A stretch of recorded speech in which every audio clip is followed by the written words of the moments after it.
పెద్ద పెద్ద పదాలు సాధారణంగా ప్రజలకు అర్థం కావు. దాంతో విషయం ఏంటో అర్థం కాకుండా పోతుంది. ఇప్పుడు మార్గదర్శి ఫైనాన్స్ మీద సాక్షి రాసుకొచ్చిన వార్త, రిజర్వ్ బ్యాంక్ ఆఫ్ ఇండియా ఏదైతే అఫిడవిట్ వేసిందో తన వైపు నుండి తెలంగాణ హైకోర్టులో, దానికి సంబంధించి ఈజీగా అర్థమయ్యే భాషలో చెప్పాలంటే, గతంలో మార్గదర్శి ఫైనాన్స్ అనే సంస్థ ఉండేది. మార్గదర్శి చిట్ సెట్ లాగా మార్గదర్శి ఫైనాన్స్ అంటే దాంట్లో డిపాజిట్లు చేసేస్తే ఇంతని వడ్డీ, ఎక్కడా ఏ ప్రాబ్లం లేదు, కంప్లైంట్లు ఏం లేవు. ఎందుకు అంటే రామోజీరావు గారు ఆ స్థాయిలో బిజినెస్ చేయగలిగారు. ఆయనకి బోలెడు అన్ని రకాలైనటువంటి వ్యాపారాలు ఉండటం వల్ల లోపాలు ఏమీ రాలేదు. అయితే దాని మీదన అప్పట్లో రాజశేఖర రెడ్డితో గొడవలు పడ్డ తర్వాతన ఆర్థిక మూలాలు దెబ్బతీయాలన్నటువంటి ఎత్తుగడలో భాగంగా కంప్లైంట్ చేశారు. ఎవరు? ఉండవల్లి అరుణ్ కుమార్ ఆనాడు కంప్లైంట్ చేయడం జరిగింది. ఏమని అంటే అది చట్టవిరుద్ధంగా నడుస్తోంది అన్నటువంటిది. అప్పుడు దాని మీదన మమ్మల్ని వేధిస్తున్నారు అంటూ ఈనాడులో ఎడిటోరియల్ కాలమ్స్ కూడా రాశారు రామోజీరావు గారు. నడిచింది.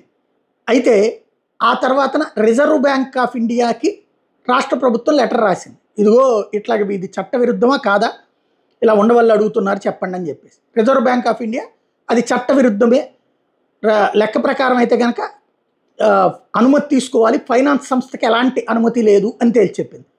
అప్పుడు మళ్ళీ రామోజీరావు గారు ఎడిటోరియల్ కాలం రాశారు, మాది HUF హిందూ అవిభాజ్య కుటుంబ వ్యవస్థ, అంటే హిందూ అవిభాజ్య కూడా అంటే మా ఫ్యామిలీ కంపెనీ అది, దాంట్లో మమ్మల్ని నమ్మి డిపాజిట్లు చేశారు కాబట్టి ఇందులో దానికి అనుమతి తీసుకోనక్కర్లేదు అని.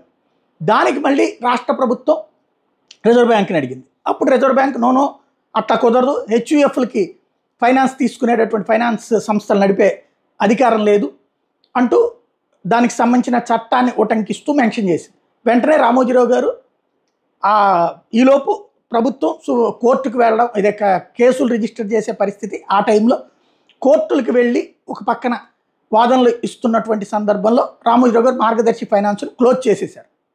అక్కడితో ఆ కథ ముగిసిపోయింది అన్నటువంటి పాయింట్. డిపాజిట్లందరికీ ప్రతి రూపాయి వడ్డీతో సహా ఇస్తానన్నారు, ఇచ్చేశామని కూడా ప్రకటించారు. అయితే ఆ తర్వాత అసలు కథ జరిగింది.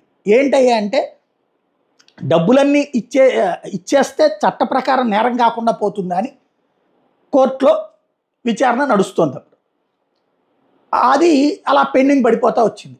2018 ఆ టైంలో ఒక న్యాయమూర్తి గారు బదిలీ అయి వేరే చోటికి వెళ్ళిపోతూ ఈ పిటిషన్ వేసినటువంటి మార్గదర్శి మీద కంప్లైంట్ చేసిన ఉండవల్లి అరుణ్ కుమార్ వాదనలు ఏమీ వినకుండా మార్గదర్శి వాదనల ఆధారంగా ఆ కేసును క్లోజ్ చేసేశారు. ఏమని? ఒక్క కంప్లైంట్ కూడా ఫిర్యాదు చేయలేదు, HUF అనేటువంటి దాని కింద డిపాజిట్లు చేశారు, కానీ ఎప్పుడైతే తప్పని తెలిసిందో వెంటనే ఆ డబ్బులు రిటర్న్ ఇచ్చేశారు, కాబట్టి ఈ కేసును క్లోజ్ చేస్తున్నామని చెప్పేసి క్లోజ్ చేసేశారు. అది ఉండవల్లికి కూడా తెలియదు. ఒక 5-6 నెలల తర్వాత ఢిల్లీ వెళ్ళినప్పుడు ఎవరో మీ కేసును ఆధారంగా చేసుకుని మా వాళ్ళని రక్షిస్తున్నామండి అంటే, నా కేసు ఆధారంగా ఏంటి అంటే మీకు వర్సెస్ రామోజీరావు గారికి పడ్డటువంటి కేసులో కొట్టేశారు కదా అది అంటే, అదేంటి కొట్టేయడం ఏంటని వెంటనే ఆ ఆధారాలు తీసుకుని ఆయన అప్పుడు మళ్ళీ అప్పీల్ చేశారు.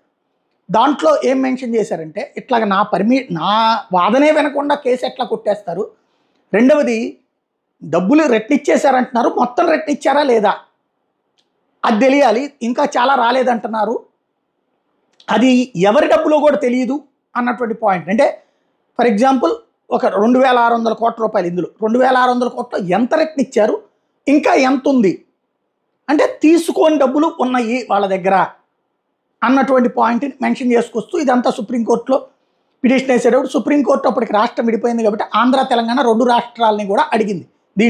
ఇందులో హిందూ అవిభాజ్య కుటుంబ సంస్థ అంటే ఏం లేదు, మన కుటుంబం నడుపుకునేటటువంటి వ్యాపారం అనమాట.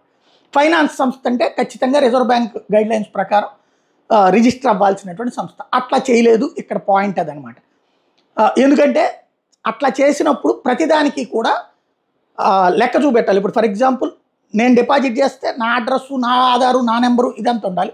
వాళ్ళు ఎవరికన్నా అప్పిస్తే ఆ అప్పు ఎవరికి ఇచ్చారు, ఎందుకు ఇచ్చారు, ఎంత ఇచ్చారు అన్నది ఉండాలి.